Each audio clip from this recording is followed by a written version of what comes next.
18세기 대각성은 특히 이제 영어권에서 굳어져가 던 교회들의 어떤 걸 줬죠? 새로운 활력과 기대를 심어주었습니다. 제가 대각성의 유산을 뭘로 표현했습니까? 기억나시죠? 신자들에게. 사실 우리가 사는 이 세상이 얼마나 답답해요. 죄로 가득하고 뭔가를 잘해보려고 해도 잘 안 되는 것 투성이 아닙니까? 그런데 이 답답한 세상 속에서 이미 승리하신 그리스도의 증인답게 나를 바꾸고 세상을 바꿀 수 있다는 자신감을 다시 일으켜 세워준 사건이다.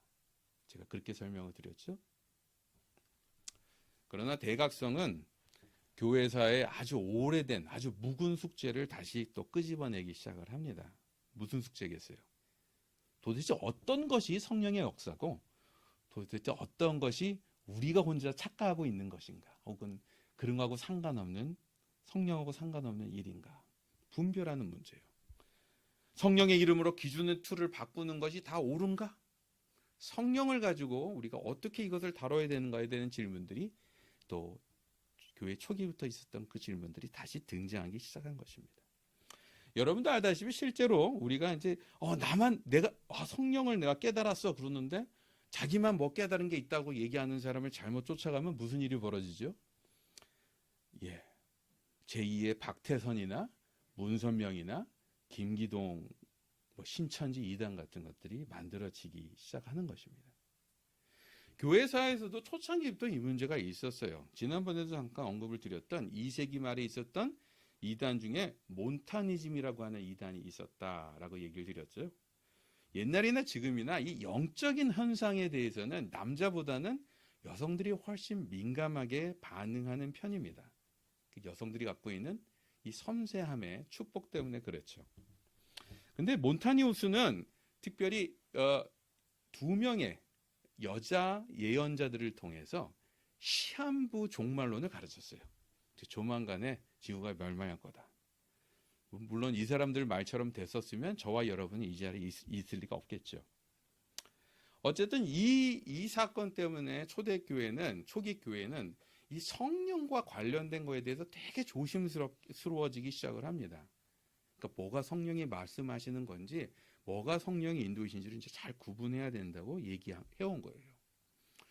그래서 이런 현상, 이런 어떠한 조심스러움은 사실 저와 여러분이 보고 있는 이 바울 서신 속에서도 종종 발견이 됩니다. 그래서 여러분 중에서도 특히 이제 바울이 여성들에게 어떤 영적 은사를 표현하거나 방언 이런 거 할 때 절제하라는 얘기를 자주 발견하실 수 있어요. 바로 이러한 배경 때문에 벌어진 일들이라는 거예요. 근데 이 바울의 가르침은 죄송하지만 바울이 만든 게 아니에요.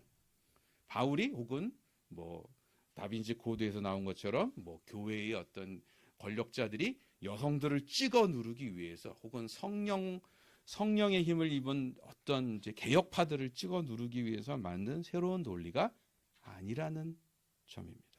왜요? 예수님 자신의 증언을 보면, 말씀을 보면 이 얘기가 벌써 확인이 돼요. 예수님은 성령을 뭐라고 표현하시죠? 2가지로 보통 말씀하십니다. 하나는 자신의 역할을 이어서 하실 분이라고 설명을 하세요. 2번째는 여러분을 도와주시는 분이라고 얘기하세요. 카운셀러, 보혜사, 도와주시는 분입니다. 이 때문에 우리가 앞에서도 얘기 나왔지만 이제 성령이 뭔가 하신 것 같은데 이게 진짜 성령이 하신 건가, 성령의 말씀인가, 이거를 분별하려면 뭘 보면 알 수 있다고요? 이미 예수님께서 이 땅에 오셔서 보여주신 모습, 선포하신 말씀에 부합되는지를 비교해봐야 된다는 것입니다. 왜냐하면 예수님이 하던 것을 이어가시는 분이니까. 동시에 성령은 그냥 오셔서 나 대신 모든 일들을 서비스로 해주시는 분이 아니라 어떤 분이라고요? 나를 도와주시는 분, 다시 말해 저와 여러분이 같이 움직일 수 있도록 하는 분이다라고 말하고 있습니다. 이 말은 우리가 성령의 역사 얘기하면서 실제로 내 자신을 절제하고 씨름하고 말씀 보고 봉사하고 헌신하는 것들을 안 해도 된다는 뜻이 아니라는 거예요.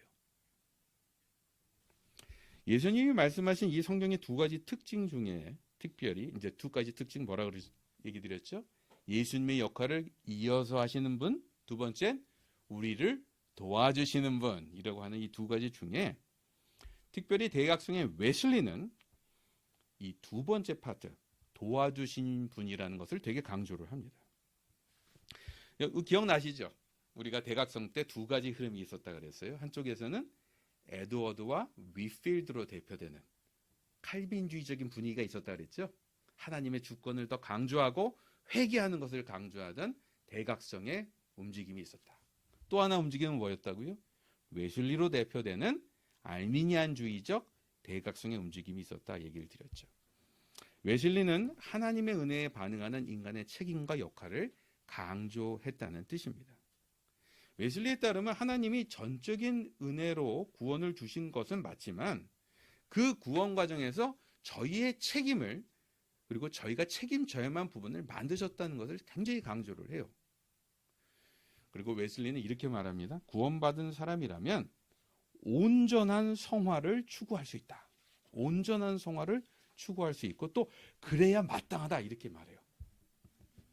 그래서 우리가 웨슬리를 따르는 사람들을 우리가 감리교도라고 부르지만 아까 말한 이 땅에서 온전해질 수 있다. 온전함을 추구해야 된다라고 하는 웨슬리의 가르침 때문에 웨슬리안들을 퍼펙셔니스트라고도 부릅니다. 그걸 뭐라고 한국말로 하면 완벽주의자예요. 완벽주의자. 완벽주의란 말 자체가 조금 부정적인 면이 많은데 이제 여기서 말하는 건 성화를 완벽하게 이룰 수 있다고 주장하는 사람들 이렇게 말하는 것입니다. 성화를 이 땅에서 완벽하게 이룰 수 있다고 주장하는 사람들. 근데 여러분, 아니 신자라면 저희가 온전한 성화를 추구하는 게 당연하지 않습니까? 뭐 웨슬리가 뭐 틀린 말 한 건 아닌 것 같잖아요.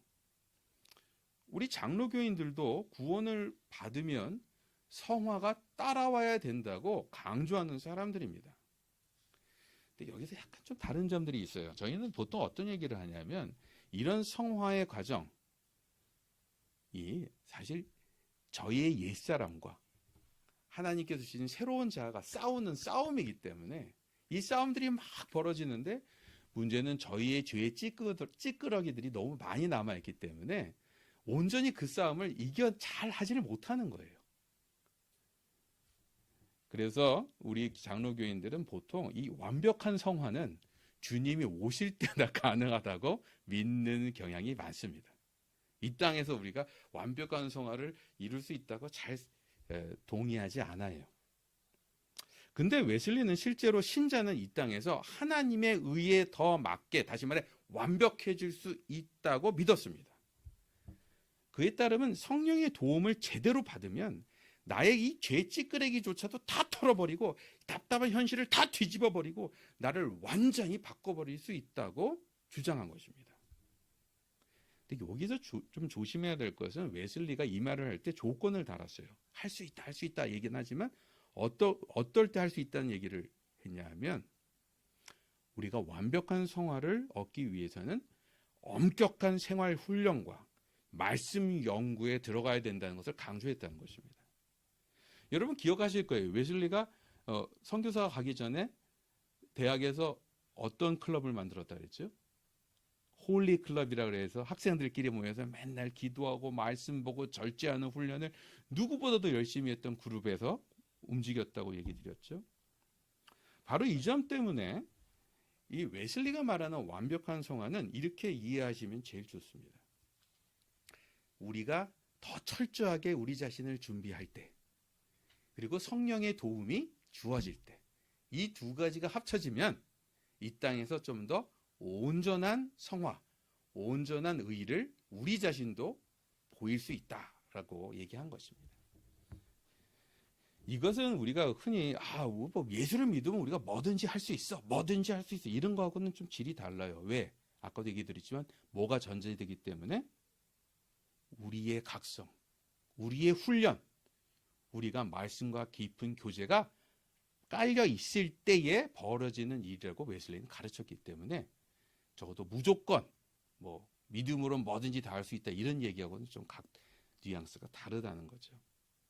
어쨌든 웨슬리가 이렇게 말한 이 내용도 그러니까 웨슬리식 성화, 웨슬리가 말하는 퍼펙셔니즘도 생각보다는 현실적으로는 잘 이루어지지 않아요.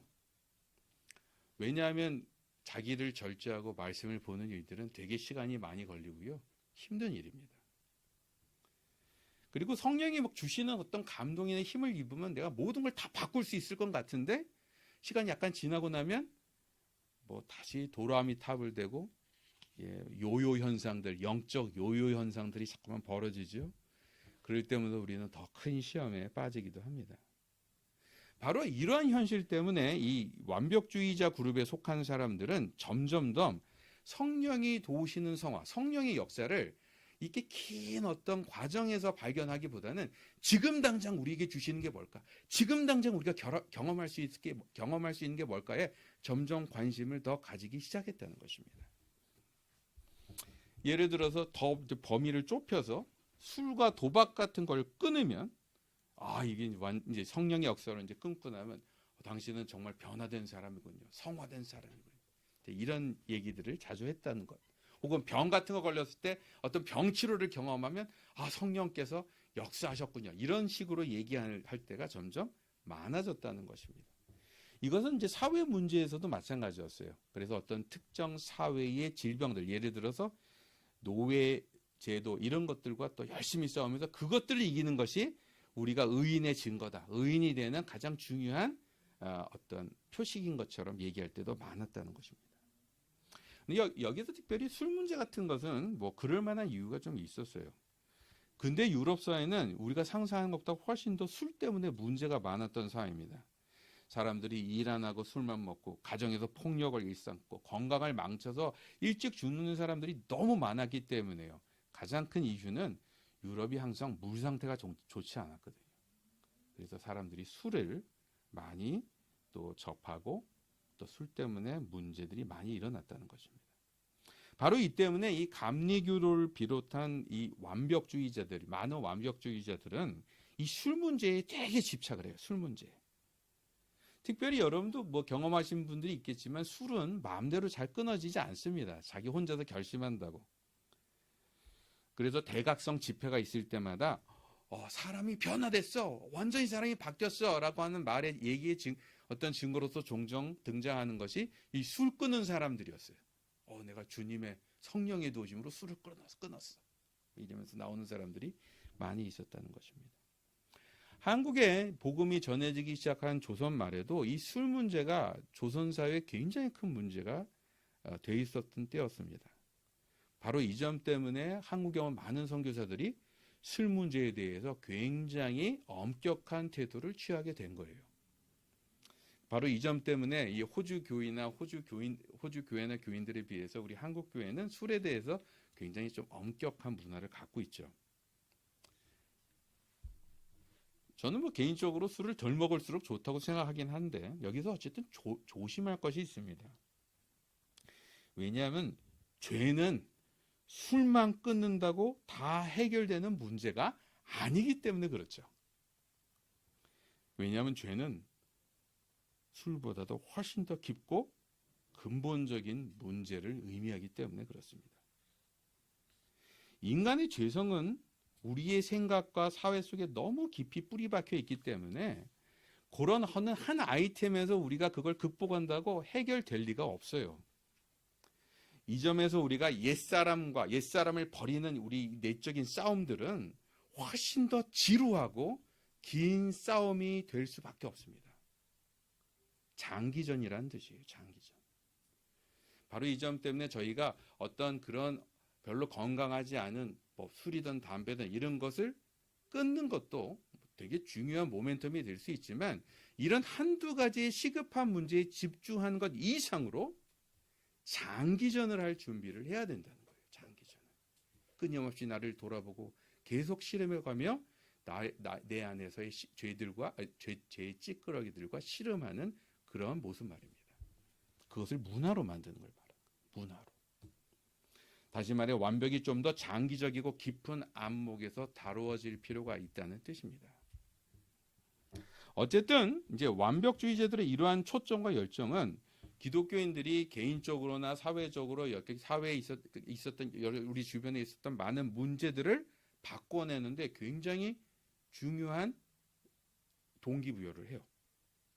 왜냐하면 아무래도 목표가 더 분명한 할수록 우리가 싸우기가 집중해서 싸우기가 더 좋지 않겠어요?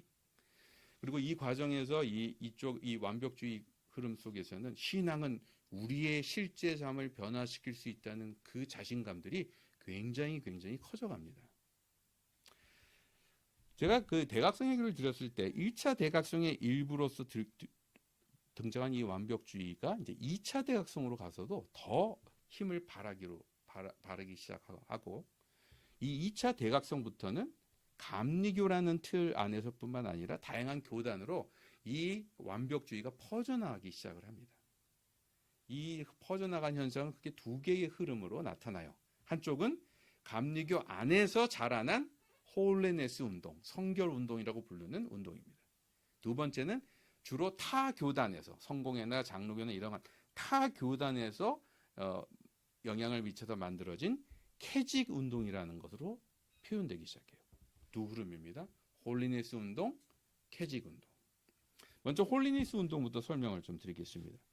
홀리네스 운동의 대표적인 지도자는 피비 파머라고 하는 여자분이세요. 이분은 감리교 가정에서 자라나 남편과 함께 전도 집회를 다니면서 전도를 하는 되게 열정적인 평신도 지도자, 설교자였어요. 근데 이분 사역 자체는 되게 소박하게 시작됩니다. 1835년으로 나와요. 이때 말은 이제 그 거룩을 추구하는 화요 모임, 뭐 우리가 한국말로 하니까 이게 조금 거창한데, Seeking the Holiness, 그러니까 거룩을 추구하는 화요일 날 모이는 기도 모임을 만들어서 거기서 정기적으로 기도하고 성령의 도우심을 구하고 또 성령을 뭐 이렇게 느끼는 그런 어떤 경험들을 나누기 시작을 합니다. 그리고 이 모임의 소문이 점점 퍼져요. 은혜를 받은 사람들도 많아지고 그것 때문에 영향을 받은 사람들이 생기니까, 그래서 목회자나 사회 저명인사까지 방문하는 바람에 이제 바야흐로 이 운동이 바깥에 널리 알려지게 됐죠. 그리고 이 흐름을 사람들은 홀리네스 무브먼트라고 부른다는 것입니다. 근데 생각해보면 이게 감리 교도가 그냥 그런 경험들을 할 수 있지 않을까 싶은데 왜 따로 홀리네스 무브먼트 운동이라고 불렸을까 말이에요. 그것은 내용상으로 그 전에 있었던 완벽주의와 다른 성격들이 나타나기 시작했기 때문에 그렇습니다. 무엇보다도 이들은 성화를 즉각적인 체험을 강조하면서 설명합니다. 원래 웨슬리가 이 성화를, 완전한 성화를 위해서 뭐가 필요하다고 얘기했다고 얘기 드렸죠. 성령의 도우심은 당연히 필요하지만 거기에 우리의 밑받침, 다시 말해 우리가 철저한 말씀 훈련과 영적인 자기 절제 훈련들이 되게 중요하다고 가르쳤다라고 얘기 드렸잖아요. 그래서 웨슬리의 완벽주의는 혼자서 하기 힘든, 그리고 엄밀하게 따지면 만약에 그렇게 이제 조건을 걸고 나면 대부분 사람들이 저희 장로교인들과 거의 다를 바가 없는 결론을 가질 수밖에 없는, 그리고 또 뒤집어 말하면 성령의 더 강력한 인도와 우리의 지속적인 훈련이 요구되는 과정이었던 것입니다. 근데 이 홀리네스 운동의 파머는 좀 다르게 설명을 해요. 온전한 성화를 이렇게 긴 씨름으로 설명하는 것이 아니라 지금 당장 성령이 우리의 마음을 변화시키면 그게 성화다. 그리고 그것의 정도가 원체 크기 때문에 우리는 그것을 완전한 성화라고 부를 수 있다라고 가르친 것입니다. 이것을 위해서 파머는 새로운 컨셉을 설명해요. 뭐냐면 우리가 우리의 마음을 주님께 올려드리면 그 마음을 주님께서 받으실 때에 우리가 온전한 성화를 경험하게 된다라고 얘기를 한 것입니다. 이러한 특징 때문에 이후에 있는 모든 복음주의 교회의 문화에 중요한 변화가 일어나요. 첫 번째는 우리가 보통 성도다운 것이 무엇인가 이런 질문을 하면 뭐라고 얘기를 합니까? 뭐 말씀을 갖고 뭐 하나님 앞에서 우리가 신실하게 말씀을 붙들고 사냐 뭐 이런 거 얘기를 할 수도 있지만, 우리가 보통 특히 우리 한국 교인들도 많이 그렇지만 신자가 뭐냐 그러면 하나님을 내가 마음으로 느끼는가? 내가 지금 느끼고 있는가? 뭐 이런 얘기 많이 하잖아요.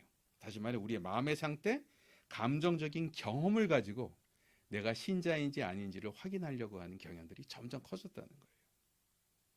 바로 이 점 때문에 우리가 신자들이 자꾸만 이 영적 체험을 하고 싶어하는, 영적 체험을 점점 더 비중을 두는 그런 문화들이 만들어졌고요. 그리고 이 마음의 감동이나 울림이 우리 신앙생활을 더 많이 좌지우지하는 그러한 환경으로 바뀌기 시작했다는 것입니다. 두 번째로는 우리가 이제 신자가 무엇이냐 할 때 삶을 통해서 드러나는 증거를 갖고 말하는 것이 아니라 이 성령이 오셔서 느끼는 즉각적인 체험과 경험을 가지고 자꾸만 확인하려고 들었다는 거예요. 바로 이 점 때문에 이 복음 이후의 복음주의 안에서는 자꾸만 성령의 임재있음을 보여주는 체험적 증거를 강조하기 시작합니다. 이런 분위기는 질병이 바로 치료되는 그 신유운동 같은 것하고 또 연결되기 시작을 하고요. 더 뒤에는 이제 방언 운동하고도 연결이 됩니다. 왜? 이제 성령이 오셨는데 눈에 띄는 어떤 분명한 증거, 당장의 효과들을 자꾸만 찾다 보니까 이런 어떤 현상들에 더 집중하고 무게를 두기 시작을 했다는 거예요. 근데 우리가 좀 조심해야 될 거는 특히 여기 신유의 사역 같은 경우에는 이 홀리니스 운동 때 갑자기 나타난 그런 것은 아닙니다. 여러분도 알다시피 원래 병치료나 간호는 옛날부터 교회가 해왔던 일이에요. 우리가 아픈 사람을 신방하고 돌보는 일들은 신자들이 항상 해왔어요. 근데 근대에 와서 무슨 일이 벌어집니까? 이 병 고치는 일이 병원에 의해서 교회의 손에서 병원으로 이제 빼앗겼죠. 그래서 지금 그 옛날 흔적이 뭐 정도로 남아 있냐면 이제 병원 가면 그 채플런이라는 게 남아 있습니다. 사목실이라고 부르죠. 그게 이제 그 옛날 흔적들이에요. 근데 여기서 벌어지는 더 심각한 문제는 이런 거예요. 병 자체를 볼 때 이것을 사람들이 점점 더 영적인 문제하고는 전혀 상관없는 신체적인, 생물학적인 문제로만 보기 시작했다는 것입니다. 근데 저와 여러분이 알다시피 예수님의 가르침을 가만 보면 여러 병을 특별히 고치실 때 많은 병들이 저와 여러분의 영적 상태와 분명히 연결되어 있다는 것을 암시하세요. 안타깝게도 계몽주의와 과학을 통해 밝혀진 여러 가지 과학적인 원리와 또 이러한 기존의 예수님께서 말씀하신 내용들을 잘 연결하는 일들을 교회가 하지 못한 것 같습니다. 근데 어쨌든 이런 막 혼란된 분위기 속에서 이 홀리니스 무브먼트 쪽 사람들은 이 병이 갖고 있는 영적 디멘션, 병 안에 있는 영적 차원의 문제들을 우리가 다시 한번 볼 수 있도록 깨워준 사람들이었다는 거예요. 근데 여전히 우리는 이 문제를 제대로 풀고 있는 것 같지는 않습니다. 극단적인 예지만 몇 년 전에는 아픈 아이를 집에서 안수기도로 치료하겠다고 부들고 있다가 애를 죽여서 경찰에 잡혀간 사람이 호주 유수에 나오기도 했죠. 이 점에서 현대 의학과 신유사역을 어떻게 더 건강하게 조화시킬지에 대해서 저희가 좀 더 진지한 고민이 필요한 때인 것 같습니다. 어쨌든 이 홀리니스 운동은 이 계몽주의에 꽉 눌려있던 기독교에게 새로운 자신감과 활력을 준 면이 있다는 거예요. 이것은 기존 종교격이 깨웠던 개인주의 영성과도 연결됩니다. 더 많은 사람들이 이제 성령이라 그러면 다른 사람은 모르겠지만 내 마음에 나에게 말씀하시는 어떤 경험 같은 것으로 이해하기 시작하기 때문에 그래요. 이전에도 성령이 우리 마음에 말씀하시니까 우리가 잘 귀담아 들어야 된다는 얘기는 항상 해왔던 얘기지만 홀리니스 무브먼트, 이 성결 운동은 아예 그런 성령이 내 마음에 직접 말씀하시는 것, 그 경험을 신앙의 가장 중요한 요소로 만들어버립니다. 그리고 이런 분위기 속에서 우리가 이제 큐티 할 때에 종종 하는 얘기들이 있죠. 성령께서 나에게 이렇게 말씀하신 것 같습니다. 이런 얘기들을 우리가 종종 할 때가 있잖아요. 그 말씀 자체는 전혀 문제가 있는 것은 아니지만 우리가 좀 생각해 보면 사실 그 말을 얼마나 조심히 돼야 되는지를 여러분도 아마 눈치채실 거예요. 왜? 나는 성령이 말한다고 얘기를 했지만 내 욕심의 얘기일 수도 있고, 그리고 그런 성령의 얘기라고 말했던 것들이 내가 착각하는, 내가 다른 데서 받은 영향에 의해서 말한 내용일 수도 있기 때문에 그렇다는 것입니다. 어쨌든 홀리니스 운동에는 배울 점도 있지만 조심해야 될 점들이 있습니다. 정말 내 마음과 생각이 성령이 인도하시고 있는지를 분별할 만큼 우리가 영적 분별력, 영적 수준들을 먼저 만들어 놓지 않으면 성령 얘기는 굉장히 위험한 칼이 될 수 있기 때문에 그렇습니다.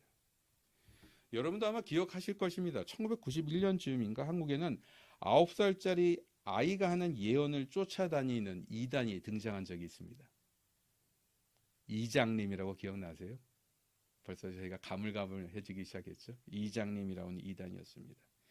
이들이 주장하던 시한부 종말론대로 안 돼서 저와 여러분이 지금 다행히 이 세미나를 지금 하고 있죠.